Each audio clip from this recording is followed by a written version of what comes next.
जय हिंद मित्रांनो, मी विजय कदम आपल्या सर्वांचं एज्युकेटिव्ह इंडिया ग्रुपमध्ये स्वागत करतो. या व्हिडिओच्या माध्यमातून जे MPSC एस्पिरंट असतील, जे स्टडी करणार असतील किंवा करायला सुरुवात केली असेल किंवा करत असतील, तर त्यांच्यासाठी एक आयडियली स्टडी टाइम टेबल कसं असावं, तर ते आपण या व्हिडिओच्या माध्यमातून बघायचं आहे. प्रॉपर एकदम डिटेलमध्ये मी या ठिकाणी तुमच्याबरोबर अभ्यास कसा करायला पाहिजे आणि नियोजन कसं असलं पाहिजे अभ्यासाचं, त्या बाबतीमध्ये बोलणार आहोत. आता जे फुल टाइम स्टडी करतायत ना, त्यांच्या दृष्टिकोनातून काय केलं तर या ठिकाणी मी हे स्टडी टाइम टेबल बनवलेलं आहे. फुल टाइम इन द सेन्स की पूर्णपणे अभ्यास करत आहेत, दुसरं कुठलंही काम करत नाहीत, तर त्यांच्यासाठी आहे. तर daily time table for the MPSC एस्पिरंट असं म्हणण्यात आलेलं आहे. आता या टाइम टेबलमध्ये एक स्लॉट डिवाइड केलेला आहे. पहिला जो स्लॉट आहे तो मॉर्निंगचा स्लॉट देण्यात आला की या ठिकाणी तुम्ही हार्ड सब्जेक्ट चूज करू शकता. आता हार्ड सब्जेक्ट का सुरुवातीला, तर ज्या वेळेला आपण उठल्यानंतर, झोपून उठल्यानंतर माइंड फ्रेश असतं आणि फ्रेश माइंडमध्ये आपल्याला जे काय आपण रीड करत असतो, जो काय अभ्यास करत असतो, तो डायरेक्टली आपल्या ब्रेनमध्ये जात असतो. त्यामुळे जे हार्ड विषय वाटतात, जे कठीण विषय वाटतात ना, तर ते कठीण विषय तुम्ही अभ्यासाला सुरुवात करू शकता. त्याच्यानंतरचा सेकंड जो आहे, म्हणजेच मी म्हणेल की दुपारच्या वेळ, ज्याला नून म्हणेल की आफ्टरनूनचा कार्यकाळ जो आहे, याच्यामध्ये बॅलेन्स्ड रिव्हिजन असेल आणि त्याच्यानंतर बॅलेन्स्ड रिव्हिजन नंतर इव्हिनिंगचा जो कार्यकाळ आहे, याच्यामध्ये ऍप्लिकेशन बेस्ड क्वेश्चन्स वगैरे असतील, तर ते सॉल्व्ह करायचे. आपण बघायचं वन बाय वन. नंतर संध्याकाळचा सगळ्यात महत्त्वाचा कार्यकाळ राहतो ना, त्याच्यामध्ये रिव्हिजन खूप महत्त्वाचं आहे. जास्तीत जास्त फोकस जो असेल ना, हा रिव्हिजनवरती ठेवणं गरजेचं आहे. संडेच्या बाबतीमध्ये काय म्हटलं की Sunday is a lighter session. म्हणजे lighter session in the sense की संडेला तुम्ही टेस्ट सिरीज किंवा MCQs प्रॅक्टिस या दोन गोष्टी प्लस तुम्हाला वाटलं तर त्यावेळेला प्रॉपरली रिव्हिजन, आठवड्याची रिव्हिजन करणं, या गोष्टी करायच्या आहेत. बघा आता या ठिकाणी बघा एक एक मुद्दा मी देण्यात आलेला आहे. असं सकाळी 5ला 4ला उठायची काही गरज नाहीये. तुम्ही जरी सकाळ 6, 7:30च्या दरम्यान किंवा 7 वाजता जरी उठला तरी सुरुवातीचा कार्यकाळ जो असेल, तुम्ही समजा मी 7 ते 7:30च्या कार्यकाळामध्ये तुम्ही उठल्यानंतर तुमचं जे काही प्राथमिक क्रिया वगैरे असतील त्या संपल्यानंतर तुमचा जो पहिला सगळ्यात महत्त्वाचा जो हात असेल ना, तो न्यूजपेपरवरती जाईल. आता न्यूजपेपर हे तुम्हाला एक 15 ते 20 मिनिटं किंवा अर्ध्या तासात संपवायचं आहे. का संपवायचं आहे बघा, न्यूजपेपर जो आहे आता त्याला अनालिसिस केलेली काही व्हिडिओज पण येतात बघा, ज्या की 15-20 मिनिटाच्या असतील. त्या जरी तुम्ही बघितल्या तरी त्या तुमच्यासाठी काय तर सफिशियंट आहे. त्यामुळे 7 ते 7:30चा कार्यकाळ त्याच्यासाठी असेल. नंतर 7:30 ते 9:30चा कार्यकाळ जो आहे, हा दोन तासाचा जो कार्यकाळ आहे ना, या 2 तासाच्या कार्यकाळामध्ये जे कोर सब्जेक्ट जे आहेत ना, जे महत्वाचे विषय, जसं पॉलिटी असेल, हिस्ट्री असेल, जॉग्राफी असेल, इकॉनॉमिक्स असेल, याच्यामधला एक विषय तुम्हाला चूज करायचा आहे की जो तुम्हाला अवघड जात आहे. या ठिकाणी मी काय म्हणलो की जो अवघड जातोय तो कोणताही घेऊ शकता, पॉलिटी, हिस्ट्री, जॉग्राफी असेल. आता त्याच्यामध्ये तुम्हाला काय करायचंय, वाचायचं पण आहेत आणि त्याच्या शॉर्ट्स नोट्स जे आहेत ना, शॉर्ट नोट पण त्याच्यात तयार करायचे, जेणेकरून रिव्हिजन करण्यासाठी त्या शॉर्ट नोटची तुम्हाला काय होईल तर मदत होणार आहे. बघा त्याच्यानंतरचा नेक्स्ट जो आहे सेशन जो आहे तो 9:30 ते 11चा, हा 1.5 तासाचा कार्यकाळ आहे. बघा आता हा 9:30 ते 11चा कार्यकाळ आहे ना, या कार्यकाळामध्ये स्टॅटिक किंवा ऑप्शनल सब्जेक्ट्स, आता तुम्ही राज्यसेवेची तयारी करत असाल तर तुमचा ऑप्शनल सब्जेक्ट राहणार आहे.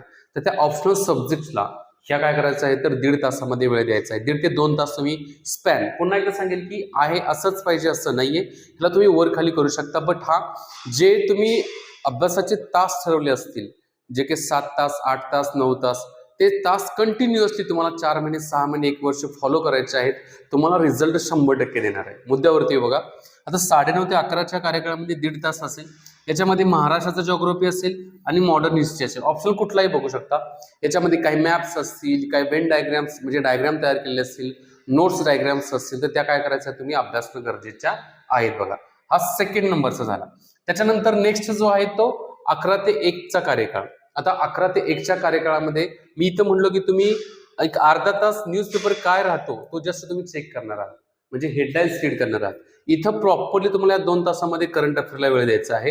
करंट अफेअरचा प्लस पॉईंट असतो, करंट अफेअर प्लस तुम्ही काय करता तर GK, जनरल नॉलेज, या दोघांना कव्हर करत असता आणि याचा बेनिफिट तुम्हाला काय होतो तर बाकीच्या विषयांचा अभ्यासामध्ये एक रेफरन्स लागत असतो. करंट अफेअर्समध्ये काय आहे की PIB असेल, त्याच्यानंतर मंथली जे काही कंपायलेशन केलेले मॅगझिन असेल, त्याची MCQs वगैरे असतील तर ते याच्यामध्ये येतात. बघा आणि काही अनालायझिंग मिस्टेक्स वगैरे असतील ना, तर त्या आपण काय करायचं तर पण अंडरस्टँड करायचं, समजून घ्यायचं की आपण अनालिसिस करत असताना काही चुका केलेल्या आहेत का, हा मुद्दा आला.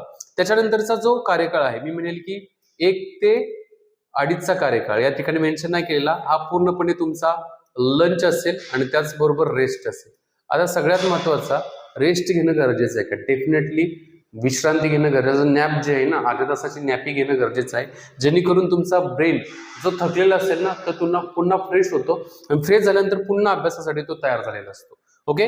नेक्स्ट जो 2.5 ते 4चा जो कार्यकाळ असेल, या कार्यकाळामध्ये तुम्ही आन्सर रायटिंग करू शकता किंवा नोट्सची रिव्हिजन करू शकता या 1.5 तासामध्ये जे तुम्ही अभ्यासला असेल ते. प्लस आता इथे तुम्हाला वाटला की दुसरा विषय ऍड करायचा असेल तर जीएस सेकंड पण तुम्ही काय करू शकता, तर या ठिकाणी ऍड करू शकता बघा. ओके. राज्यसेवा मेन्स असेल किंवा व्हॅल्युएशन काही मटेरियल्स असतील, डेटा असेल, इन्फॉर्मेशन असेल तर तुम्ही या ठिकाणी अभ्यासू शकता. त्याच्यानंतर 4 ते 4.5चा कार्यकाळ आहे. याच्यामध्ये चहा असेल, काही कार्यकाळ तुम्ही रिलॅक्स पण करू शकता, चहा घेणं वगैरे असेल. नंतर 4.5 ते 7चा कार्यकाळ असतो, हा सगळ्यात प्रोडक्टिव्ह पण कार्यकाळ असतो बघा. याच्यामध्ये चॅप्टर जे वाचले त्याची रिव्हिजन करायचे, एमसीक्यू सॉल्व्ह करायचे असतील. ओके. म्हणजे चॅप्टर वाचलं, रिव्हिजन, एमसीक्यू सॉल्व्ह असतील. नंतर काही पीवायक्यू असतील, ते पीवायक्यूचं अनालिसिस असेल. नंतर वीकली फुल काही मॉक टेस्ट वगैरे असतील. जर तुम्ही याला जर संडेला घेणार असाल किंवा फ्रायडे असेल, सॅटर्डे असेल, तुम्ही याच्या संदर्भात एक दिवस ठरवू शकता आणि त्या आधारावर याचं प्रिपरेशन करू शकता. नंतर 7 ते 8.5चा जो कार्यकाळ आहे, याच्यामध्ये क्विक कन्सोलिडेशन म्हणजे काय राहतं, काही फॉर्म्युलाज असतील, काही कमिटीज असतील, काही स्कीम्स असतील, काही इतर डेटा असेल. इव्हन तुम्ही असंही म्हणू शकतो, या ठिकाणी तुम्ही या कार्यकाळामध्ये जर तुम्हाला वाटलं की नाही मला जीएस सेकंड कुठला तरी सब्जेक्ट घ्यायचा आहे तर तोही तुम्ही चूज करू शकता. मी पुन्हा काय म्हणलो की याच्यामध्ये तुम्ही फ्लेक्झिबल राहा, तुम्ही वर खाली जरी झालं तरी चालेल, फक्त अभ्यासाचे तास जे आहेत, अभ्यासाचा जो प्लॅनिंग केलेला आहे ना, जसं सकाळी 7 वाजल्यापासून संध्याकाळच्या 10 वाजेपर्यंत 80% फॉलो करण्याचा प्रयत्न करा. मी म्हणजे 100% फॉलो होत नाहीये, पण 80% 100% ट्राय करण्याचा प्रयत्न करा. ओके. आता 8:30 ते 9चा कार्यकाळ जे असेल त्याच्यामध्ये डिनर असेल, काही बाहेरून फिरून वगैरे असेल, तुम्ही येऊ शकता. इथं सुरुवातीला एक्सरसाइज इम्पॉर्टंट आहे, इथं लिहिलेलं आहे एक्सरसाइज इम्पॉर्टंट आहे. आणि 9 ते 10ला एका तासामध्ये तुम्ही जे दिवसभरामध्ये जे केलेलं असेल ना याचे एक फायनल रिव्हिजन करा. या रिव्हिजन नंतर 10 नंतर तुम्ही झोपी जावा. साधारणतः 7 तास क्वालिटी स्लीप, चांगली झोप होणं गरजेचं आहे बघा. काही गोल्डन रूल्स देण्यात आलेले आहे. एक म्हणजे डेली करंट अफेअर्स तुम्ही बघणं गरजेचं आहे. त्याच्यामध्ये व्हॅल्यू एडिशन मटेरियल पण रीड करणं गरजेचं आहे, जसं पीआयबी वगैरे असेल.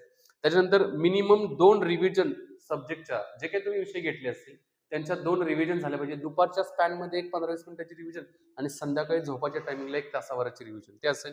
नंतर वीकली एक तुम्ही मॉक टेस्ट देणं गरजेचं, प्री असेल, मेन्स असेल. नंतर शॉर्ट नोट्स जे आहेत, तुम्हाला ज्या योग्य वाटतायत तुमच्या पद्धतीने तुमच्या हँड रायटिंगमध्ये शॉर्ट नोट्स त्या होणं गरजेच्या आहेत.